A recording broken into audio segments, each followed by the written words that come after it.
नमस्कार साथियों, मैं राहुल देव लवानिया, आपका फार्मासिस्ट।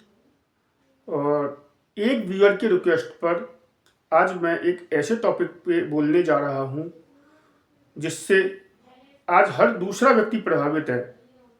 और दूसरा ही नहीं, मैं तो कहूँगा लगभग हर व्यक्ति के जीवन को यह किसी न किसी रूप से प्रभावित कर रहा है। मैं बात कर रहा हूँ तनाव की, स्ट्रेस की। आजकल की लाइफ स्टाइल ने, आजकल की जीवन शैली ने, आजकल की दिनचर्या ने हमारे जीवन में तनाव को कुछ इस तरीके से घुसा दिया है कि तनाव और हम एक दूसरे के पर्याय हो गए हैं। लगभग हर एक व्यक्ति तनाव से पीड़ित है। तनाव के कारण हमारे सोचने समझने की क्षमता कम हो रही है। तनाव के कारण दिमाग कमजोर पड़ रहा है, नींद नहीं आ रही है, छोटी छोटी बातें भी परेशान कर रही हैं। आखिर यह तनाव होता क्यों है? यह तनाव होता है दिमाग में कोर्टिसोल नाम के केमिकल्स के ज्यादा रिलीज होने के कारण। कोर्टिसोल की थोड़ी सी मात्रा सही है।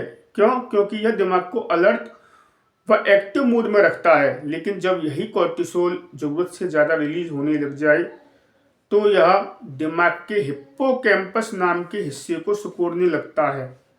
इसके कारण याददाश्त व नई चीजों को सीखने की क्षमता में कमी आ जाती है।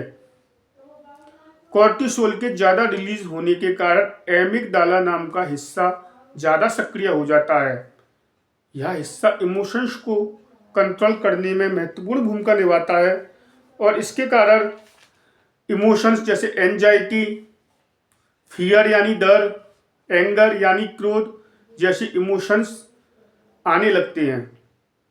और तीसरा, जो तनाव के कारण प्रीफ्रंटल हिस्सा प्रभावित होता है, उसके कारण फोकस करने की क्षमता में कमी हो जाती है, डिसीजन मेकिंग पावर अफेक्ट होती है।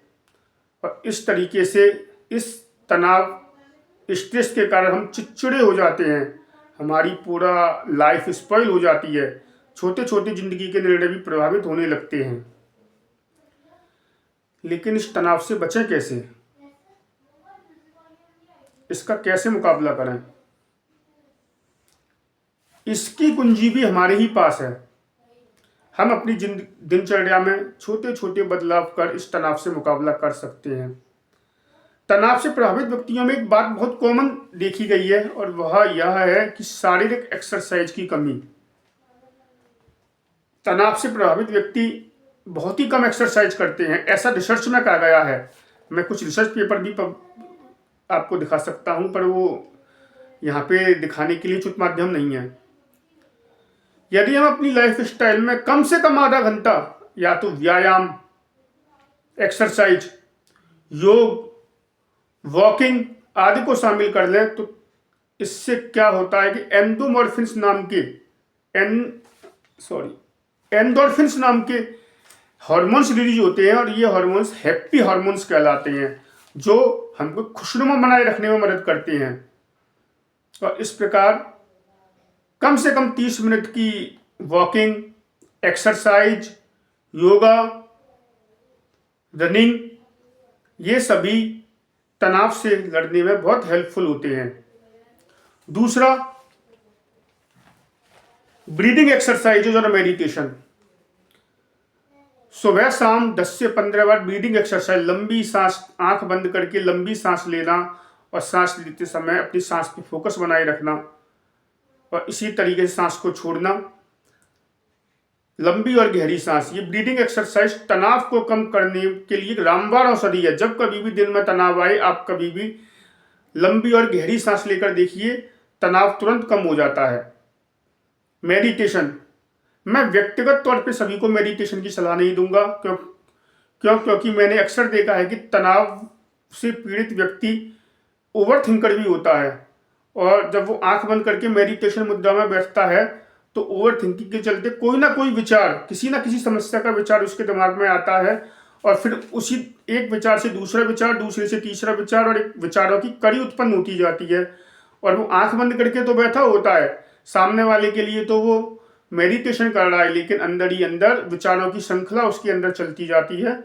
और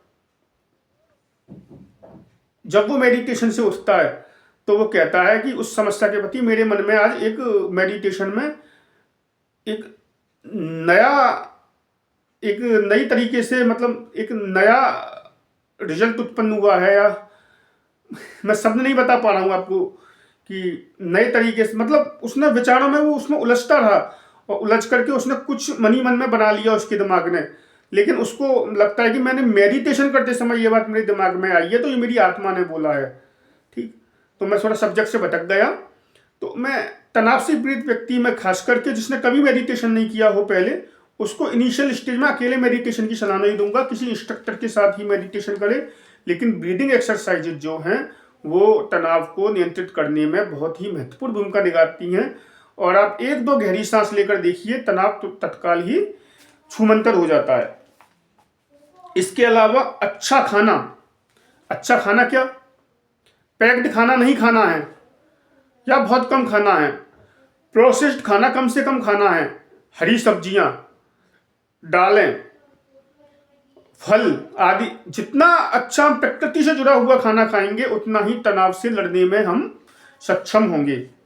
और एक बहुत ही महत्वपूर्ण दवा, नेचुरल दवा जो हम लोगों के पास है तनाव से लड़ने की, वो है नींद। कम से कम 7 से 8 घंटे की गहरी नींद।